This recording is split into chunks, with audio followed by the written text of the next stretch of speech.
कि देखिए ईरान का भीषण वार लगातार जारी है। क्या अब डोनाल्ड ट्रंप और बेंजामिन नेतन्याहू के बीच में दरार आ गई है? सवाल क्यों उठ रहे हैं? क्योंकि देखिए मध्य पूर्व में चल रही जंग अब सिर्फ मिसाइलों और हमलों की कहानी नहीं रह गई है, बल्कि ये रणनीति और नियंत्रण की जो जंग है वो बन चुकी है। सवाल सबसे बड़ा यही उठ रहा है कि अब अमेरिका सीज फायर की बात कर रहा है तो इजराइल क्यों नहीं मान रहा है। सवाल यह भी कि क्या दोनों नेताओं के बीच दरार तो नहीं पड़ गई है, क्योंकि ट्रंप के 10 दिन की सीज फायर की घोषणा के बावजूद इजराइल के हमले लगातार जारी हैं और यही वजह है कि इसे हाफ सीज फायर कहा जा रहा है। दरअसल इजराइल का यह मानना है कि इस वक्त उसके पास सैन्य बढ़त हासिल करने का सबसे बड़ा मौका है और वो इसे गंवाना नहीं चाहता है। इजराइल की रणनीति साफ दिख रही है, जब तक ईरान पर दबाव पूरी तरीके से ना बन जाए तब तक हमले जारी रहेंगे। वहीं दूसरी तरफ ईरान पीछे हटने को तैयार नहीं है और लगातार पलटवार कर रहा है, जिससे हालात और ज्यादा विस्फोटक बनते जा रहे हैं। यही वजह है कि सीज फायर सिर्फ कागजों में दिख रहा है, जमीन पर कुछ और ही स्थिति बनी हुई है। अब बड़ा सवाल यह है कि अब जब अमेरिका और इजराइल एक साथ इस जंग में खड़े हैं तो फिर दोनों के बीच रणनीतिक मतभेद आखिर क्यों दिख रहे हैं? क्या इजराइल अपने दम पर निर्णायक बढ़त लेना चाहता है या फिर यह एक सोची समझी रणनीति है जिसमें सीज फायर सिर्फ एक दिखावा है? फिलहाल हालात यही बता रहे हैं कि जब तक दोनों पक्षों को अपनी शर्तों पर जीत नजर नहीं आती तब तक हाफ सीज फायर ही इस जंग की असली तस्वीर बना रहेगा।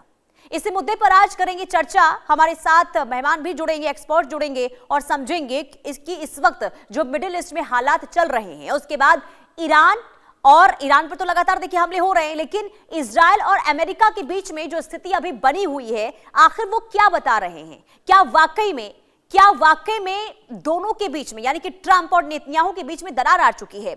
यह हम आगे समझेंगे एक्सपर्ट्स के जरिए, लेकिन उससे पहले अब बात कर लेते हैं कि ईरान युद्ध विराम पर आखिर ट्रंप के क्या बयान है। ट्रंप ने अब तक क्या बयान दिया है? सबसे पहला बयान यह दिया कि 10 दिन का सीज फायर होगा, यानी कि बड़ा मौका यह दिया गया, ये डोनाल्ड ट्रंप ने कहा। और डोनाल्ड ट्रंप ये कह रहे हैं कि तनाव कम करने के लिए यह बहुत जरूरी कदम है कि बातचीत होनी चाहिए और बातचीत अच्छे तरीके से हो रही है। इसके अलावा इजराइल से संयम और धैर्य रखने की अपील भी की गई है डोनाल्ड ट्रंप की ओर से, लेकिन इजराइल नहीं मान रहा है। ईरान को भी हमले रोकने की सख्त यहां पर चेतावनी डोनाल्ड ट्रंप ने दी है, लेकिन ईरान भी लगातार देखिए हमला कर रहा है। समाधान की दिशा में कदम आगे बढ़ाने की कोशिश हो और साथ ही साथ सीज फायर बढ़ाकर शांति लाने पर जोर देना चाहिए, यह भी डोनाल्ड ट्रंप की तरफ से कहा गया। लेकिन डोनाल्ड ट्रंप बार बार यह भी कह चुके हैं कि इस जंग में तो हमने जीत हासिल कर ली है, अब ईरान के पास कुछ बचा नहीं है। लेकिन दूसरी तरफ यह भी कहा गया कि हमने 10 दिन का और मौका दिया, यानी कि 10 दिन के सीज फायर की बात डोनाल्ड ट्रंप की तरफ से की गई है और अपील भी की गई है इजराइल से कि हमले ना करें, लेकिन इजराइल रुक नहीं रहा है। अब युद्ध विराम पर इजराइल का रुख क्या है, क्योंकि इजराइल लगातार हमले कर रहा है। अब इजराइल किस तरीके से देखिए यहां पर लगातार हमले कर रहा है। देखिए सीज फायर पर नेतन्याहू ने सख्त यहां पर आपत्ति जताई है। अभी पहले हमले जो है, हमले रोकने का सही समय नहीं है, ये बेंजामिन नेतन्याहू कह रहे हैं। और साथ ही साथ उन्होंने कहा कि सैन्य बढ़त हासिल करना पहली प्राथमिकता इजराइल की है और ऐसे में ये हमले रुकेंगे नहीं, ये इजराइल ने साफ कर दिया, बेंजामिन नेतन्याहू ने साफ कर दिया है। ईरान पर दबाव बनाए रखने की रणनीति हमारी इसी तरीके से जारी रहेगी और यही वजह मानी जा रही है कि मतभेद जो है इस वक्त डोनाल्ड ट्रंप और नेतन्याहू के बीच देखने को मिल रहा है। अमेरिका की अपील के बावजूद भी इजराइल रुक नहीं रहा है। सुरक्षा से समझौता नहीं होगा, यह नेतन्याहू कह रहे हैं। यानी कि नेतन्याहू का स्टैंड इस वक्त साफ क्लियर नजर आ रहा है कि भले ही डोनाल्ड ट्रंप सीज फायर की बात कर रहे हैं, लेकिन इजराइल ने जो यहां पर कदम उठाया है कि समझौता नहीं करेंगे सुरक्षा को लेकर, हम उसी कदम पर उसी तहत आगे बढ़ेंगे, ये कह रहे हैं नेतन्याहू। हमारे साथ मेहमान जुड़ चुके हैं, उनका रुख कर लेते हैं। Wing commander Praful Bakshi, retired वायुसेना, हमारे साथ जुड़े हुए हैं और उनके पास चलेंगे। उसके बाद एक और मेहमान हमारे साथ जुड़ेंगे, उनका भी रुख करेंगे। निपुण आलम बयान भी हमारे साथ जुड़े हुए विदेश मामलों के जानकार हैं। लेकिन सबसे पहले मैं आपके पास आऊंगी sir, wing commander Praful Bakshi sir, ये हो क्या रहा है इस वक्त मिडिल ईस्ट में? एक तरफ देखिए डोनाल्ड ट्रंप सीज फायर की बात कर रहे हैं, दूसरी तरफ इजराइल रुक नहीं रहा है, तो आखिर ऐसा तो नहीं है कि एक साथ तो जंग शुरू कर दी गई अमेरिका और इजराइल की तरफ से, इस जंग को आसान समझा गया था, लेकिन अब डोनाल्ड ट्रंप और नेतन्याहू के बीच में ही क्या मतभेद हो रही है क्या? जैसा कि आपने अभी नैरेटिव दिया सुनीता जी, जी, इजराइल और अमेरिका शुरू से जो उनका जो ऑब्जेक्टिव था उसमें क्लैरिटी नहीं थी, जल्दबाजी जरूर थी। अमेरिका चाहता है कि किसी तरीके से ईरान को आधिपत्य ना जमाने दे वहां पर, चीन ईरान का फायदा ना उठाए, और ये अपने इंटरेस्ट को देखकर अमेरिका ने कहा कि ये अब जितने की खाड़ी के जो सुन्नी देश हैं वो भी इसराइल के इतने, ईरान के इतने फ्रेंड नहीं हैं, और इस सब चीज को लेकर अमेरिका ने मान लिया कि मैं इसराइल की मदद करूंगा। और इसराइल और ईरान में तो वैसे ही जंग चल रहा था, पिछले साल जून में आपने एयर वॉर देखी, इस बार भी वो जंग चल रहा है। तो अमेरिका ने इस चीज का फायदा उठा के विदाउट क्लैरिटी ऑफ ऑब्जेक्टिव ये इसमें डाइट को मार दी। पर जब अमेरिका ने देखा कि सिचुएशन ऐसी है कि ऑब्जेक्टिव जो उसने कहा था कि रिजीम चेंज और टोटल न्यूक्लियर कैपेबिलिटी को बंद करना ईरान की और रिजीम को चेंज करना, इस सब को लेकर जब वो बात पूरी नहीं हो पा रही और वो इस चीज में उलझ गया है, बल्कि उसका नुकसान भी हो रहा है, उसके कारण उसके जो सहयोगी देश है मिडिल ईस्ट पे उनका नुकसान हो रहा है, उनके ऊपर अटैक हो रहा है, इस सब। और फिर खाड़ी के देश के अंदर जो हॉर्मुज में इस कदर उसने जिसको कहते हैं ईरान ने एक प्रतिबंध लगा दिया है शिपिंग के ऊपर, वो सारे इकोनॉमी को डाउन कर रहा है और अमेरिका की तरफ उंगलियां उठ रही हैं। एक्सेप्ट चाइनीज और रशियन को सपोर्ट ईरान कर रहा है, बाकी इंडिया को भी उनकी दोस्ती के कारण कुछ शिप्स हमारे छोड़ दिए हैं, पर वैसे वो अब वहां पे टोल लगाना की बात कर रहा है। और अब अमेरिका ढूंढ रहा है कि किसी तरीके से मैं एक ऐसा सिचुएशन पैदा कर दूं जिसमें मेरा फेस भी बचा रहे, मेरी हार भी ना हो, मैं और वहां से बड़ी क्वाइटली निकल जाऊं, और सीज फायर का अनाउंसमेंट कर दी।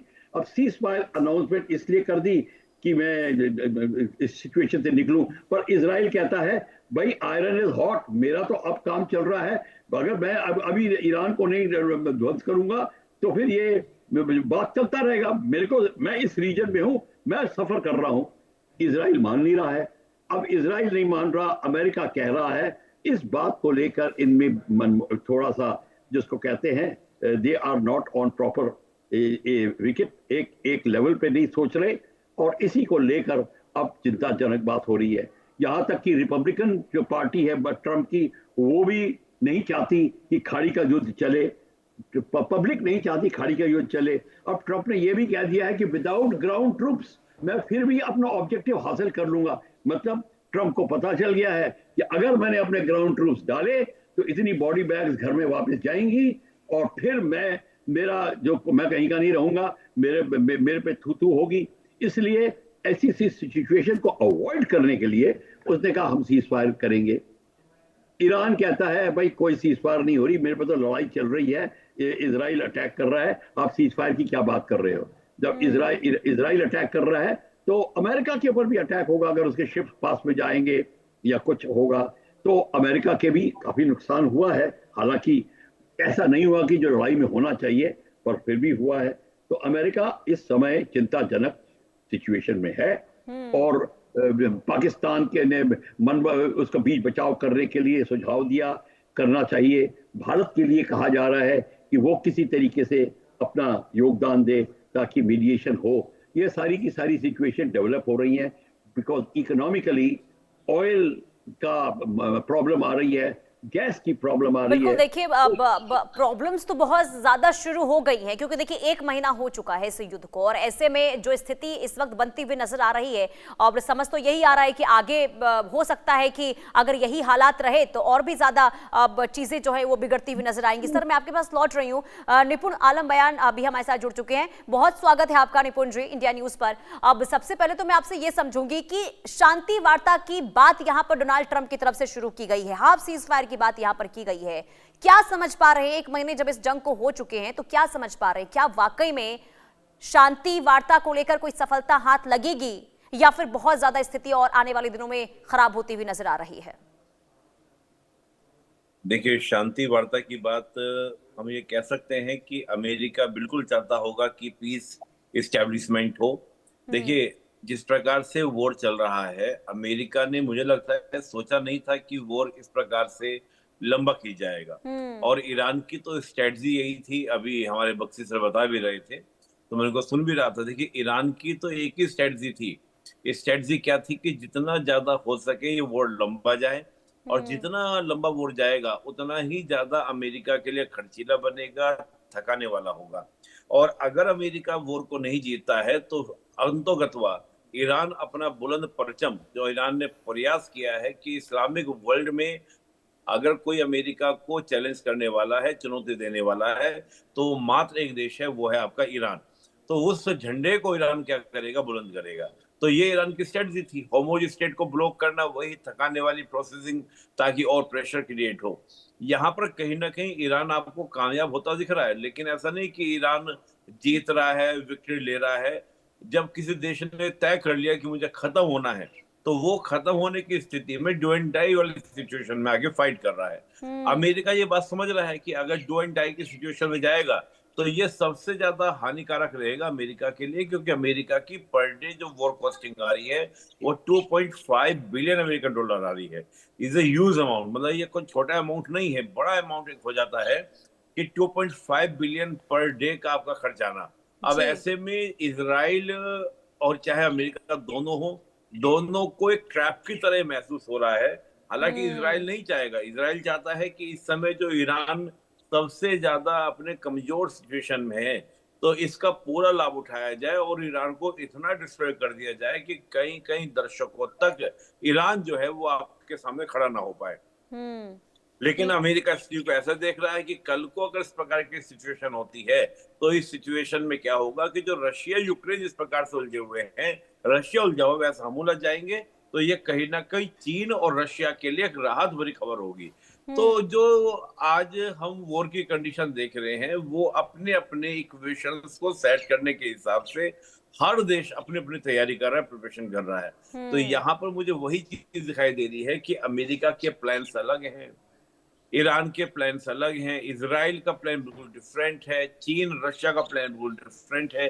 तो एक कहते ना कि एक सिचुएशन ऐसी आ गई है कि ईरान अगर चाहे भी पीछे हटना, लेकिन ईरान को पीछे हटने को चीन और रशिया एग्री नहीं होंगे, ईरान का अपना ईगो सेटिस्फाइड नहीं होगा, जो इस्लामिक वर्ल्ड का लीडर बनने की जो चाहत है वो सेटिस्फाइड नहीं होगी। जी बिल्कुल। और सर ये जो आपने ट्रैप वाली बात कही ना, यही तो है कि कहीं ना कहीं देखिए यहाँ पर अब तल्खी जो है नेतन्याहू और ट्रंप के बीच में देखने को मिली है। खबर तो ये भी सामने आई कि देखिए जेडी वेंस है, उन्होंने नेतन्याहू से बात की, नाराजगी व्यक्त की, क्योंकि जब इस जंग की शुरुआत हुई थी तो अमेरिका इजराइल दोनों को ये लग रहा था कि ये जंग बहुत आसान होगी, सुप्रीम लीडर को खत्म कर दिया जाएगा या फिर अब सिक्योरिटी चीफ को खत्म किया जाएगा, तो इसके बाद ईरान पीछे हट जाएगा। लेकिन ऐसा होता हुआ नजर नहीं आया और इसके बाद समझ नहीं रहे हैं तो डोनाल्ड ट्रंप कि आगे अब करें तो करें क्या। लेकिन प्रफुल्ल बख्शी सर, मैं आपसे ये समझूंगी, ये क्योंकि देखिए यूक्रेन वाली स्थिति यहाँ पर, यूक्रेन रूस वाली स्थिति यहाँ पर देखिए इस वक्त देखने को मिल रही है, क्योंकि यूक्रेन के वक्त भी ये देखने को मिला था कि रूस के सामने टिक नहीं पाएगा यूक्रेन, लेकिन 4 सालों तक उसने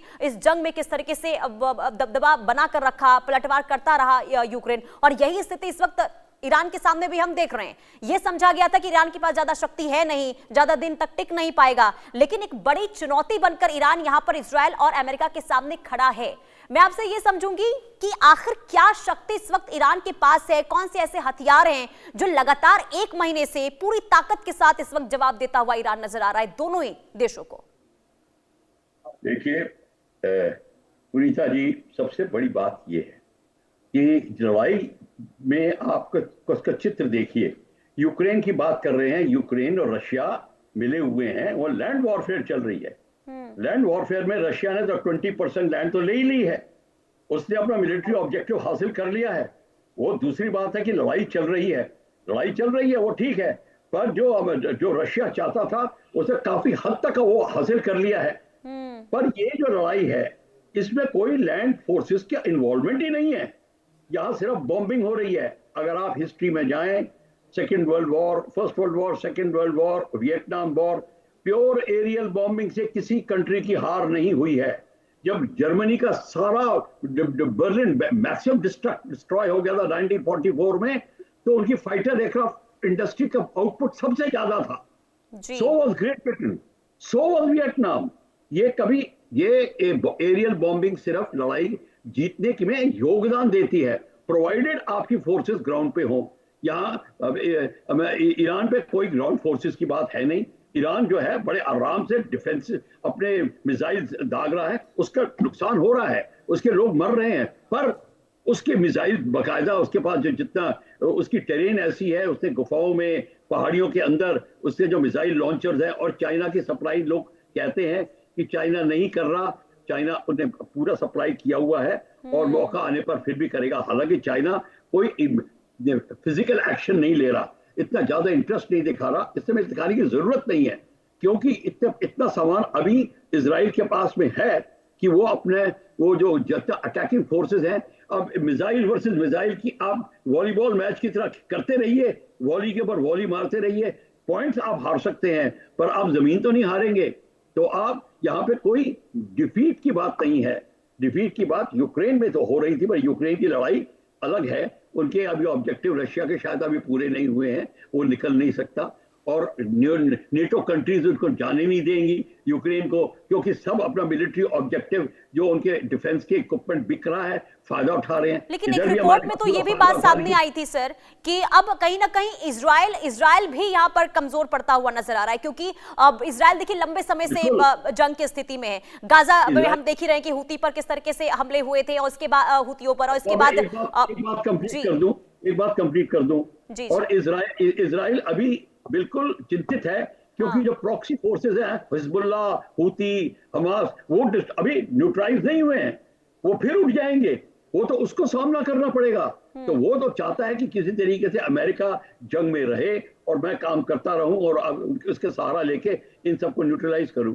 ये चीज को लेकर अमेरिका भी चिंतित है, और सिचुएशन ऐसी बनी हुई है जैसे आपने जो कंपेयर किया, ये एग्जैक्ट सिचुएशन। जरा सर ये समझाइए, अगर इजराइल को ये पता है कि अब कहीं ना कहीं उसकी सेना भी, क्योंकि ये भी कहा जा रहा है कि सेना भी अब थक चुकी है, एक रिपोर्ट में पढ़ रही थी जिसमें ये कहा गया था कि सेना काफी थक चुकी है, लंबे समय से जंग जो है इजराइल कई देशों के साथ लड़ता हुआ नजर आ रहा है, ऐसे में शक्ति जो इजराइल की भी कम हो रही है, लेकिन इसके बावजूद भी इजराइल ये कह रहा है कि हम रुकेंगे नहीं, क्योंकि ये अब इजराइल के अस्तित्व की बात है। तो जब तक ईरान को हम खत्म नहीं कर देते, पूरी तरीके से शक्ति ईरान की खत्म नहीं हो जाती, हम पीछे नहीं हटेंगे। तो क्या इस दिशा में आकर ऐसा लग रहा है कि इजराइल अब होगा कि पीछे हट जाएगा, जब डोनाल्ड ट्रंप सीज़फायर की बात कर रहे हैं? तो देखिए, आपने बिल्कुल ठीक कहा, पर इजराइल को पता है कि अगर मैं इस समय अमेरिका का साथ ना हुआ तो फिर मैं वीक कंडीशन में रह जाऊंगा, और जैसे कि पुराना प्रॉब्लम स्टार्ट हुई थी 67 की वॉर, 73 की वॉर,